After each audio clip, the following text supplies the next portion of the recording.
Good morning. Good morning. These are two of the passages, the one with Lazarus and the one from Ezekiel, are incredibly powerful testimonies to us. They speak both of the future and of the past. Of the future, they speak in many ways of life beyond death. That that death is not the barrier that we think it is, and that God can sweep it away. And in that, in and of itself, we will lean more and more into the message as we get closer to Easter and the resurrection.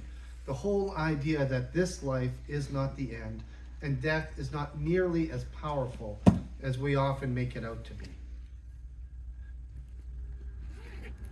But the aspect that I'd like to focus on today is not so much what this passage tells us about life after death, as much as it tells us about the power of our past, which we often also give way too much ability.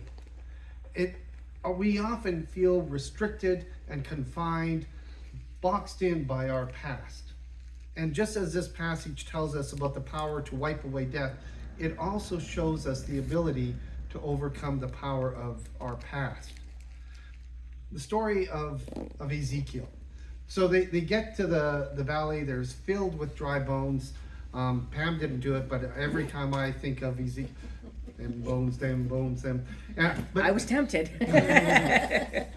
But you see that the past has wrought, that there is no life here. There is nothing. It's not anything but bones. And yet from those bones, from that past, comes life. And we forget the power of God to bring life to where we think there is none, to resurrect that which we think is done and finished. And even more powerful is the story of Lazarus. For me, I was sitting there and I was getting emotional. Part of it is I have a head cold, and so you know when you have that, everything feels confined inside your head. But I was starting to think again of all the emotions that take place. And for Jesus, that whole story, there is a power in there, not only that with what happens with Lazarus, but also with Jesus. And you see the humanity again. He knows what is happening. He makes the decision to stay 2 days, but Lazarus, it sounds like, would have been dead anyways, because he was dead 4 days in the tomb. But when he gets there, knowing what is going to come, knowing what has happened, he is still moved to tears. Because he sees the grief and the loss. He sees the pain that they have all gone through. And even though he is bringing about the resurrection of Lazarus, he still sees their anguish and is moved by that. You again see Jesus, who understands what the future holds, but can still also feel and be present with the people in the moment of their sorrow, in the moment of their loss. One of the things that we often say is, well, things will work out for the end. And we try to ease people's pain by telling them things will get better. But here Jesus is with them in their present pain, their loss, and their sorrow. He shares it with them. He carries it with them. And there is a message for us sometimes, because we keep trying to say, well, it'll get better, or don't worry, in the end, everything works out. But that doesn't mean that we don't feel the present pain of the moment, the loss, the sorrow. And it's okay for us to be in that moment with people. But even as Jesus is in the moment, he is leading them to something even greater. They think Lazarus is done. 4 days. There's a smell. That this is finished. Jesus has done miraculous things, but 4 days. And you see resurrection brought about by that which they thought was not possible. New life given to where they thought there would not be any. It wasn't easy, and there's still all that emotion, but that which they thought was dead was not dead. That which they thought was gone was not gone. I often wish we would find out something about what Lazarus' life was like after this. Because imagine going through and everyone saying he was the man who died, and his life could not be the same. It wasn't just that he died and then was brought back to life and it continued. His life would be very different. But it would still be a life and not a death. These are strong themes, and the thing that I was struck with is that too often we forget the power of God to bring life to that which we think is dead. We allow our past to say to us, this can no longer be, and so we bury things in our lives that we do not need to bury. We roll stones in front of things that we think are done, but they don't have to be done. We are not bound in our past, because our past cannot carry us down, because we are lifted up through Christ. To let go of the things that would bury us and to rise up again. To have, as we have in our baptism, new life in Christ. We are under, but then we are brought up. And so, death, but not only the death, but all of the things that we have done in our past that we think somehow confine and restrict our future don't have to. They change us, but they don't have to be a death or an end. New life. We believe in a God of redemptive power, a God who brings us back again and again and again. Tuesday, I had a French language test on the phone. Very exciting.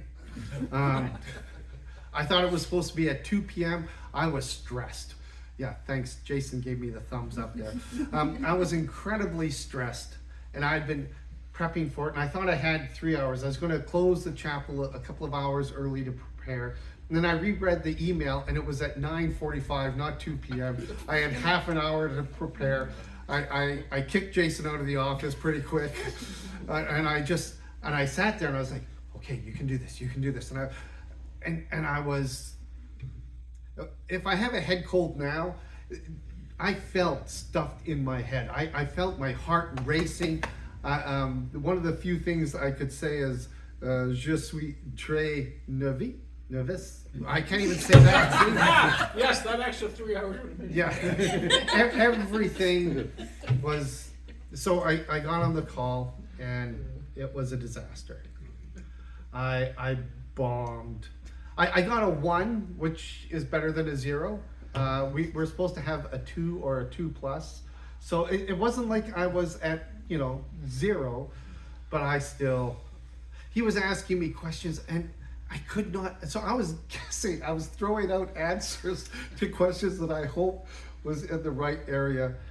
The call ended, and I got off the phone.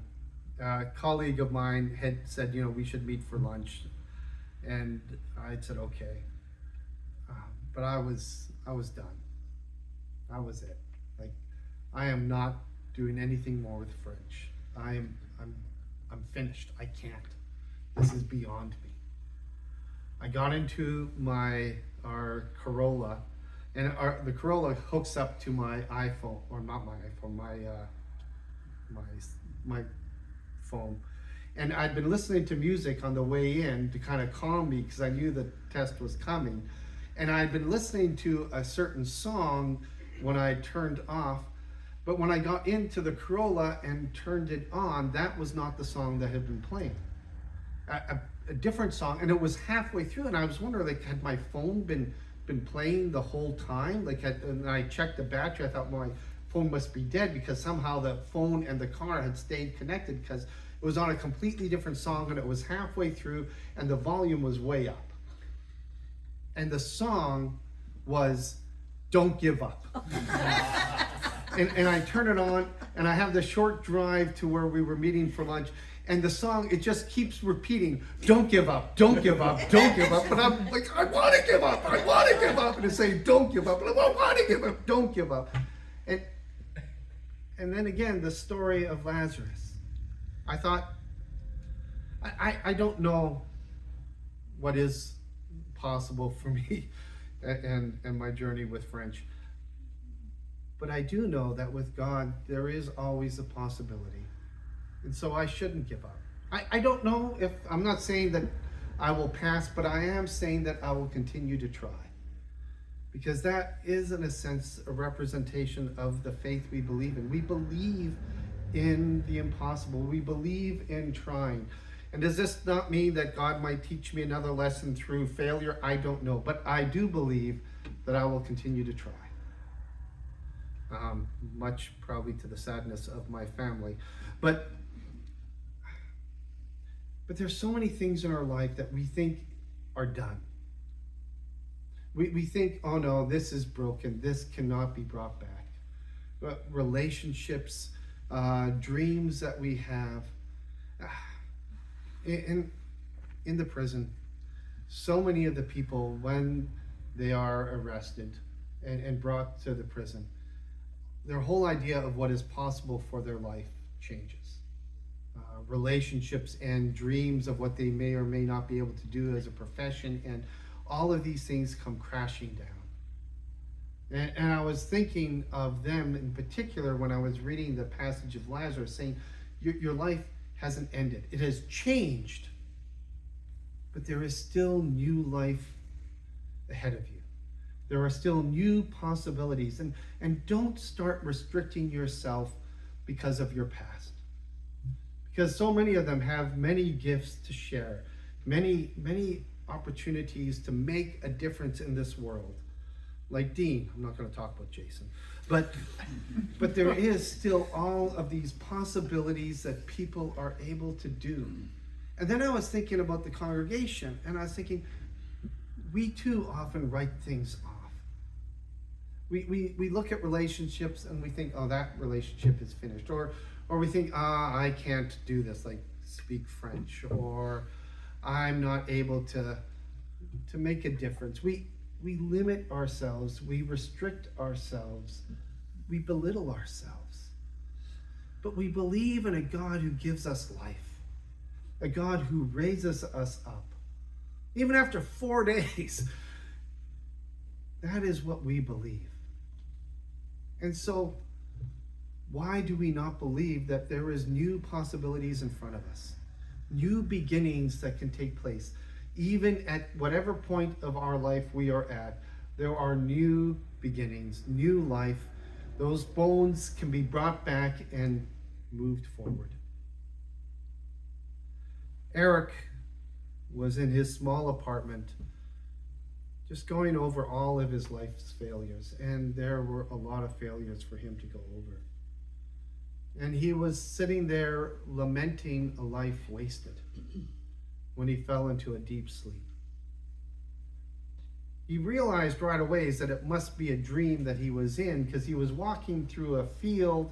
There was an old diesel Jetta sitting in the middle of the field from the 70s, and he walked up to it and he kind of rubbed it a bit, and suddenly the car burst to life for a brief second, and out came the diesel cloud that comes out of the old Jettas that just kind of formed there. And he stared, and the cloud just kind of hung there, and suddenly two eyes appeared and a smile in the cloud. And Eric said, what are you? And the cloud said back, well, can't you tell? I'm a genie. And Eric says, a genie? Like, you don't look like a normal genie. He goes, well, I'm not your, nice perfumed, smoked from a lamp. I'm from a diesel, so I'm a diesel genie. But yeah, it's the same kind of idea. And Eric says, so I get 3 wishes? And the genie says, no, I'm not that kind of genie. And Eric says, so I get 2? And Cloud kind of shakes its head. I get 1? Look, I'm a diesel genie. This is what I can offer you. I can offer you 1 gift, and that gift is to redo your life. And Eric's like, okay, I'm not going to look a gift genie in the mouth. I can work with it. So he says, so I'm going to start over.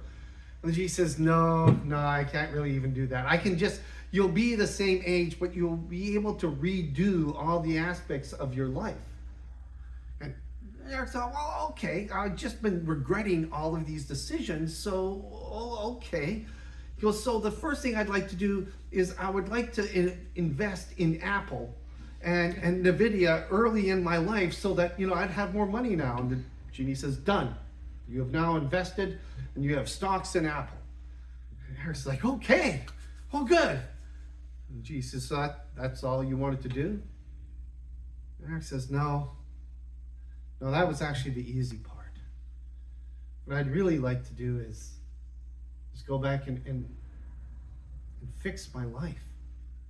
And genie says, well, what needs to be fixed? And in front of Eric, like an unfolding map, is his life and all of the decisions he had made.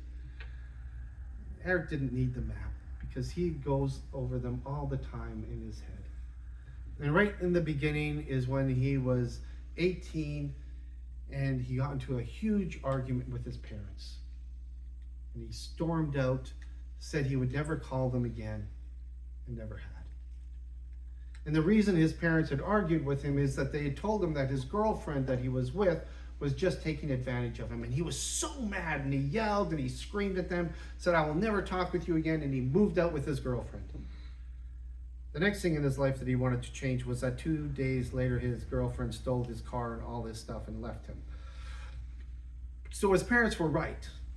And he could have called his parents and said you were right, but he was so, he couldn't. He couldn't admit to his parents that he was wrong so he didn't. And then his life just kind of unfolded that way. And any time he made a mistake, he couldn't admit it because he felt that somehow if he admitted this mistake, then it would go all the way back and he would have to admit to his parents that he was wrong. And in his warped way of thinking, he thought his parents would think less of him because he admitted that he was wrong. And so his whole life, he held on to the belief that he could only ever admit when he was right and never when he was wrong. And the friends that he left because he thought that they weren't being on, all of the decisions, he realized they all went back to this sense of disappointment and fear and envy. And he looked at his life and he said, I'd like to change all of these decisions. I'd like to be able to go back and to say to my parents, you were right. I'd like to be able to talk to my friends that when I got mad at them and I just walked away, that I don't have to walk away every time. I'd like to fix all of these things. And the genie says, done. So Eric says, really? He goes, yep, it's done. Eric says, so when I wake up, all of these things will be better. The genie says, yeah, no. And Eric says, well, what do you mean, no? He goes, well, no, but you now know that you can make them better. I am giving you the ability to see that you can now change all of these things. You have that power. Eric says, well, but I wanted never to have made the mistake. And Jesus says, well, if you had never made the mistake, then me just changing everything for you would teach you nothing. What I am teaching you is that your mistakes have not confined you and that you can fix them. And Eric was like, well, I guess that's not nothing. He says, but the stock in Apple? He goes, oh yeah, no, that's good. You got that. Eric says, oh good. And woke up, and it was morning. And the first thing he did was picked up his phone and checked his investments, and there were no stocks in Apple. And then he heard a diesel car go by, and it backfired 3 times, sounded very much like a laugh. Ha, ha, ha. He's like, but the next thing he did was call his parents, who he had not talked to for 15 years. And he was overwhelmed when they picked it up, and they said that they were so happy to hear from him. We think that things get broken and they cannot be fixed. We think that we have made mistakes that we cannot overcome, and so we roll a stone in front of it and leave it to die. But we believe in a God who gives us new beginnings, new life, can even bring that which is just dry bones and have it be living, breathing, moving.